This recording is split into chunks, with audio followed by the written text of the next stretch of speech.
سلامونه ستړي مشئ د کمپیوټر ساينس علاقمندان یاستئ. په دې ویډیو کې زه تاسو د کمپیوټر ساينس په اړه باندې مکمل تفصیلی معلومات درکوم چې کومې رشتې لري. تاسو که چیرته پیل کوئ یا تاسو برحاله محصل یاستئ نو تاسو به آینده کې څه کولی شئ، څومره معاش به ولرئ، ایوریج تر کم زیات څومره معاش کیدلی شي تاسو په افغانستان کې، او همچنان په افغانستان کې اوس کوم پروګرامینګ لانګویجز ته ضرورت ده، دغه به په دې ویډیو کې تفصیلي انشاءالله بیانوم. تر ټولو لومړی خو کمپیوټر ساينس یو پوهنځی ده. څه شی ده؟ پوهنځی ده چې 4 کاله به تاسو څه شی کوئ هغه به لولئ. لکه نور چې موږ په افغانستان کې نور مختلف پوهنځی لرو، په عین شکل باندې دا هم دی چې تاسو کولی شئ د کانکور له لارې دولتي پوهنتونونو ته کامیاب شئ. که چیرته تاسو کانکور آمادګي وایئ، برحاله تاسو پلان لرئ چې کمپیوټر ساينس شروع کړئ، نو واقعا دا تاسو لپاره یو بهترین فرصت ده، ځکه چې کمپیوټر ساينس یو داسې پوهنځی ده چې نه یوازې افغانستان کې بلکې ټولو هیوادونو کې ورته اړتیا لیدل کیږي، او برحاله دغه زموږ کوم ورځني کارونه چې د ټکنالوژي طرف ته روان دي نو اړتیا هم ورته ډیره زیاته ده. نو دا چې که چیرته تاسو اوس برحاله لګیا یاستئ او تاسو آمادګي لولئ نو غواړئ چې کمپیوټر ساينس پوهنځی انتخاب کړئ، تاسو به لومړی دا وګورئ چې په کومو ولایتونو کې کمپیوټر ساينس موجود ده. دا چې کابل کې پولی تخنیک پوهنتون دی چې هغلته هم د کمپیوټر ساينس پوهنځی ده. نورو ولایتونو کې ننګرهار کې، پکتیا کې هم شته ده، او داسې نورو ولایتونو کې د کمپیوټر ساينس پوهنځی موجود دي چې هغلته تاسو لوستلی شئ. خو اوس سوال دا ده چې د پیل لپاره یو نفر دی چې پلان لري پیل کړي، نو هغه باید څه وکړي چې تر څو پورې د پوهنځي لپاره آماده شي. یو خو د کامیابېدو چانس دی چې په کانکور له لارې دی د پوهنځي ته کامیابېږي، خو باید څه ولولي. ګورئ، تر ټولو نه مهمه زما په نظر باندې دا چې ما کمپیوټر ساينس پوهنځی لوستی دی، ماستر مې پکې کړې ده، تقریبا 9 کاله کېږي چې په دې برخه کې زه کار کوم، نو ما ته د دې ډېر ښه معلومات کېږي. تر ټولو لومړی باید تاسې خپله انګلیسي قوي کړئ. اکثره کسان وایي چې نه انګلیسي ته ضرورت نشته، خو زه وایم چې ته په انګلیسي باندې پوه نه شې، ته به د چیټ جی پی ټي نه څنګه استفاده وکړې. دغه د کمپیوټر ساينس ټول درسونه په انګلیسي باندې دي، نو ته به هغه څنګه زده کړې؟ ته به انګلیسي بیا زده کړې که نه د کمپیوټر ساينس درسونه به زده کړې؟ یا به ته د ګوګل نه څنګه معلومات واخلې؟ پښتو خو زموږ ځوانانو ورته هغومره کار نه ده کړی چې په ګوګل کې یا په نورو ځایونو اي آی کې پښتو هغومره موجود دی چې موږ ورنه استفاده وکړو. نو بهتره دا ده چې تاسو یو نړیواله ژبه چې انګلیسي ده یا نور ژبې دي خو درسونه په انګلیسي باندې دي، نو تاسو که چیرته دا زده کړئ تاسو لپاره به کمپیوټر ساينس ډیر اسانه کیږي، او تاسو به واقعا دغه پوهنځی صحیح ولولئ، او آینده کې چې څه شی اچیو کوئ، څه شی چې مو هدف وي هغه به ترلاسه کوئ. بل شی چې ورته ډیر زیات ضرور ده هغه ریاضي ده. خلک وایي چې نه ریاضي ته ضرورت نشته، خو زه وایم چې ریاضي ته ضرورت شته. تاسو باید د مکتب له دور څخه کوشش وکړئ، یا که چیرته تاسو اوس آمادګي لولئ په ریاضي کې باید کوشش وکړئ، یا که چیرته برحاله تاسو محصل یاستئ باید د ریاضي کې کوشش وکړئ.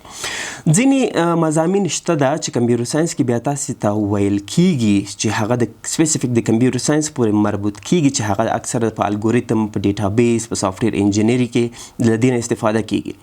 نو هغلته هم تاسو کولی شئ چې هغه بیا وخت ورته ورکړئ او باید زده یې کړئ. ځکه مثلا مثال در کومه درته، تاسو په آینده کې یو داسې یو ادارې لپاره یو سافټوير جوړوئ، یو ډیټابیس جوړوئ چې په هغه کې مکمل کلکولیشن وي، محاسبې وي پکې، نو بیا به تاسو څنګه هغه ریاضیکي فرمولې چې کومې دي هغه به تاسو څنګه اجرا کوئ.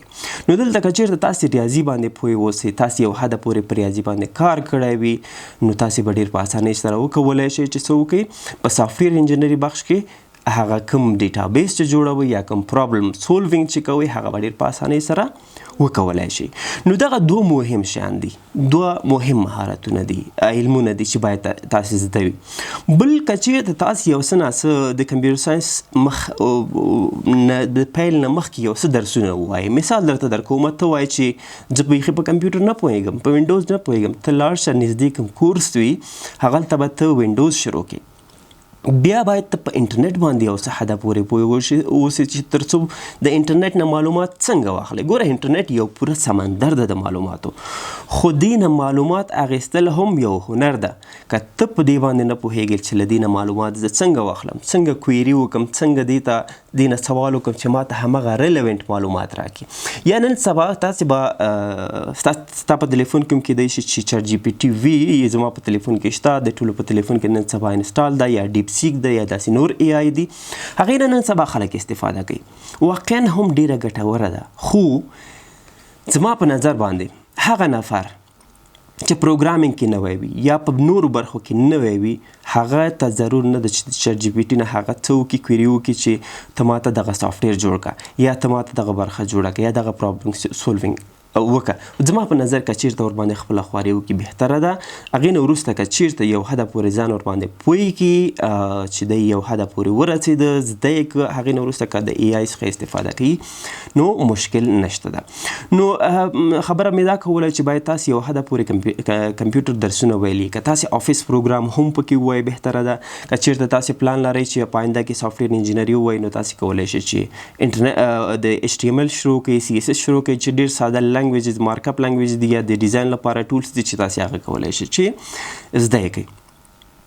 اوس مونږ دلته راځو چې تاسې کمپیوټر ساینس پیل کړه، په کانکور کې کامیاب شئ یا که کانکور کې تاسې کامیاب نشئ، تاسې پلان لرئ چې خارجي هیوادونو ته لاړ شئ د په بورس کې، نو دلته یا تاسې غواړئ چې دلته په کابل یا نورو ولایتونو کې شخصي پوهنتون کې پیل وکړئ، نو دلته هم هماغه پروسه ده څنګه چې په دولتي پوهنتونونو کې ده، په شخصي کې هم عین شکل باندې هماغه درسونه تاسو ته ویل کېږي. خو دلته به دومره وي چې کیدای شي تاسو ته ډېر احساس وشي چې زه پیسې ورباندې ورکوم، مصرف ورباندې کوم، نو زه باید ډېر درس ووایم. خو په آینده کې یو سوال بل دلته پیدا کېږي چې اسناد مهمه دي که نه تجربه یا کوم مهارتونه چې دي هغه ضرور دي. ګورئ زه په دغه برخه کې تقریبا 2 کاله مخکې درته یاد کړه چې زه کار کوم. ما نه تر اوسه پورې چا د اسنادو غوښتنه نه ده کړې چې ستا اسناد کوم دي. کیدای شي ځینې دولتي وظیفو کې دغه په کار راشي، خو ولې شخصي اداراتو کې یا تاسې که فریلانسینګ کوئ نو اسناد چې ده څوک درنه پوښتنه نه کوي. دلته مهمه څه ده چې ته باید یو مهارت باندې پوه اوسې، یو برخه ته مکمل تکمیل کړې وي، ته باید هغه زده کړې وي، سم ورباندې برلاسی اوسې او د یو چا مشکل حل کړي. خو اوس راځو چې دا کمپیوټر ساینس تاسې شروع کړه. څو سیمستره دي؟ 8 سیمستره تاسې لرئ. په لومړي سیمستر کې فرق کوي، پوهنتونونه ځینې پوهنتونونه تاسو ته ځینې مختلف مضامین وایي، ځینې درته نور مضامین وایي، خو هغوی خپل نصاب هماغه طریقې باندې جوړ کړی دی چې تاسې هغه پیلوئ، مخکې ځئ سټپ بای سټپ او تاسې څه کوئ یو حده پورې ځان رسوئ. په دولتي پوهنتونونو کې داسې دی چې څو سیمستره باید تاسې ووایئ، هغې نه وروسته کولی شي تاسې ځان ته یو رشته انتخاب کړئ. دلته اوس سوال بل دا راځي چې کمپیوټر ساینس څو رشتې لري؟ کمپیوټر ساینس ډېرې زیاتې رشتې لري. ما چې څومره په انټرنیټ کې ریسرچ وکړ، څومره چې ما ته معلوم ده د 20 څخه زیات ډپارټمنټونه یا رشتې موجودې دي په نړیواله سطحه باندې. خو په افغانستان کې چې ما څومره وکتل، څومره چې معلومات وکړل، 5 مهمې رشتې موجودې دي چې هغه یو نفر د شوق پورې اړه لري، چې یو نفر کومې برخې سره شوق لري، آینده کې څه جوړېدل غواړي، هماغه برخه ځان ته انتخابوي. اوس راځو په دې رشتو باندې خبرې کوو چې دغه 5 رشتې څه شی دي، څه به جوړېدلی شي، څومره معاش تاسې په آینده کې کیدلی شي او څه فرصتونه لاسته راوړلی شي. ګورئ اول مونږ لرو سافټویر انجينري چې زما د خپلې خوښې او زه برحاله په دې برخه کې کار کوم. دا برخه ده چې سافټویر انجینرینګ ورته وایو، چې دغه برخه کې هم سب سیکشن یا سب ډپارټمنټس مونږ لرو یا سب رشتې هم ورته مونږ ویلی شو چې هغه مونږ لرو چې هغه کې څه شی دي.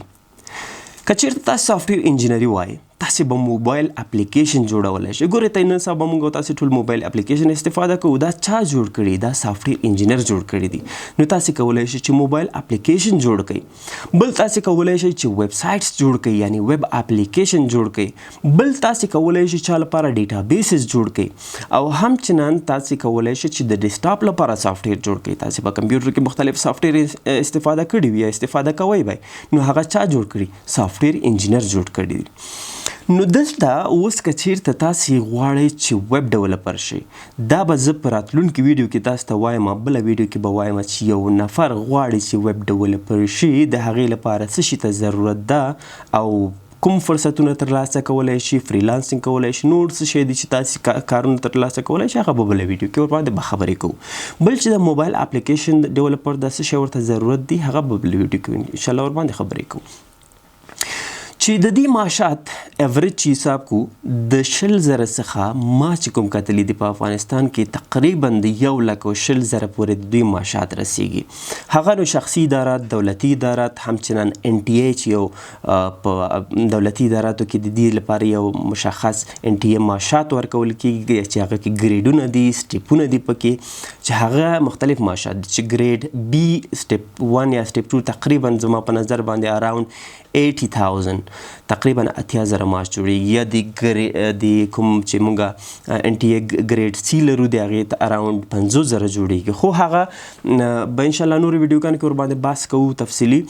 خو بل چې دی مونږه دویم ډپارټمنټ یا دویمه برخه، دویمه رشته چې لرو هغه نیټورکینګ ده. نیټورکینګ کې څه شی دی؟ یو نفر غواړي چې په آینده کې د یو چا لپاره، یو د ادارې لپاره نیټورک جوړ کړي یا په نیټورک بخش کې کار وکړي، نو هغه باید څه وکړي؟ نیټورکینګ بخش انتخاب کړي. نیټورکینګ څه شی ده؟ 2 یا له 2 څخه زیات کمپیوټرونه چې یو بل سره وصل شي، هغه نیټورک جوړیږي. که پام مو وي اداراتو کې څه وي، یو نفر ناست، یو کارمند ناست، بل نفر ته څه کوي، هغه ډیټا یو ځای نه بل ځای ته ورلیږي چې دغه کار ما وکړه اوس ته وکړه، نو دغه یو کمپیوټرونه ټول د یو بل سره وصل دي. نو دغه کار چې دا د نیټورک انجینر کار دی چې سبا ورځ کولی شي چې په IT منیجر یا IT اسسټنټ کې کار وکړي، یا نور داسې پوسټونه دي په هغې کې کار کولی شي. که چېرته ځینې خلک چې دي نړیوال سرټیفیکیشن وکړي چې هغه CCNA CCNP او داسې نور زیات شته ده چې که ته چېرته هغه تاسې ولولئ نو تاسې کولی شئ نړیوالو اداراتو کې کار وکړئ او معاشات به څو چنده وي. اوس په معاشاتو باندې خبرې کوو چې د نیټورک انجینر یا د IT منیجر معاشات چې دي تقریبا اراوند د 15,000 یا 20,000 نه شروع کېږي تر 80,000 پورې چې دي په افغانستان کې ما کتلی دي چې دومره معاشات لري. نو دوی په مختلفو اداراتو شخصي، دولتي، همچنان NGO، نړیوالو مؤسسو دې ځینو کې دوی څه شی کوي؟ کار کوي. بل دریم رشته چې د کمپیوټر ساينس کې دی هغه د IS ده. IS څه شی ده؟ انفارمیشن سیستم ورته مونږ ویلی شو. دا زیاتره د تجارتونو یا د بزنسونو سره تړاو لري. زما په نظر باندې په افغانستان کې دغه برخه چې ده ډیر خلک علاقمندان نه دي یا په دې پاړه باندې مکمل نه پوهیږي، خو زما په نظر باندې بهترینه رشته ده، ځکه یو بزنس چې کامیابیږي IS انجینري کولی شي چې کامیاب کړي، ځکه هغه ډیټا چې کومه یو ځای نه بل ځای ته ځي یا د هغې هغه فلو چې کومه ده، هغه ټول انالیسس چې کوم دی هغه څوک کوي؟ هغه د IS انجینر کوي. بل څلورمه برخه مونږ لرو چې هغه د ډیټابیس ده چې یو بهترینه رشته ده زما په نظر باندې. ډیټابیس که پام وي یو اداره چې ده یو ډیټابیس لري چې هغه خپل محاسبي چې کومې کېږي یا کوم کارونه چې کېږي هغه ټول په څنګه وي په دې ډیټابیس کې دوی ځان سره ذخیره کوي. اوس مثال یو اداره د دوا شرکت لري، هغه وایي چې زه د نورو هیوادونو نه دوا راوړم، باید زما په ډیټابیس کې ذخیره وي چې زما سره څومره دوا موجوده ده، څومره ما په خپل کسټمر باندې خرڅه کړې ده، همچنان زما کسټمر څومره قرضدار دي یا زه څومره قرضدار یم. دغه ټول محاسبې چیرته ټول ډیټا چیرته ذخیره کېږي؟ په ډیټابیس کې ذخیره کېږي. د ډیټابیس لپاره بیا مختلفه مونږ برخې لرو چې هغې لپاره MySQL ده، پوسټګریس ده، همداسې نور مختلفه قسمه مونږ د ډیټابیس لپاره چې کوم ډیټا پکې سټور کېږي هغه لرو. نو یو ډیټابیس انجینر چې ده هغه کولی شي چې په مختلفو دولتي یا شخصي یا NGO کې کار وکړي چې معاشات یې اراوند 20,000 څخه 50,000 تر 80,000 پورې د دې معاشات رسیږي چې ډیر زیات فرصتونه ترلاسه کولی شي. خو یو پوښتنه بله دلته پکې دا هم ده چې ډیټابیس ډیزاینر یا ډیټابیس چې څوک جوړوي هغه باید سافټویر کې هم یو څه مناسب بلد اوسي، ځکه دغه سافټویر چې کوم فرنټ انډ ده، کوم چې مخې ته ښکاره کېږي، دې ځای نه چې ډیټا ځي په کوم طریقې باندې ځي، چیرته ځي، کوم ځای کې سټور کېږي، دغه ټولو شیانو باندې هم باید تر یو حده پورې بیک انډ چې کوم ټیکنالوژیز دي په هغې باندې باید دا څه وکړي، ځان ورباندې پوه کړي. نو دغه د کمپیوټر ساينس هغه رشتې دي چې په افغانستان کې ډیر زیات خلک ورسره شوق لري، علاقمندان ډیر زیات دي. نو دغه و تفصیلي د دې په اړوند معلومات چې کوم ما سره و او تاسې ورته ضرورت لرل، انشاءالله چې ډېرې پوښتنې به ستاسې جواب شوي وي. که چېرته بیا هم کومه پوښتنه لرئ، که یوټیوب کې دا ویډیو ګورئ کمنټ وکئ، که فیسبوک کې ګورئ هم کمنټ وکئ، او همچنان که چېرته په دې ویډیو کې تاسو یو څه زده کړي وي، تاسو سوالونه حل شوي وي، نو دغه ویډیو د خپل پروفایل نه ملګرو سره یې شیر کړئ تر څو پورې چې دغه ګوره دا داسې یو معلومات دی چې ډېر ورباندې نه دي خبر، او ډېرو هم دغه سوال ده چې مونږ کمپیوټر ساينس شروع کوو یا کمپیوټر ساينس ولولو، نو آینده کې به مونږ څه جوړیږو. نو زما په نظر باندې دا یو بهترین معلومات دي. که تاسو د نورو سره شیر کړئ نو هغوی به ورنه څه وکړي، ګټه به واخلي. ښه وخت ولرئ، خوشحاله اوسئ، آباد اوسئ، بریالي اوسئ.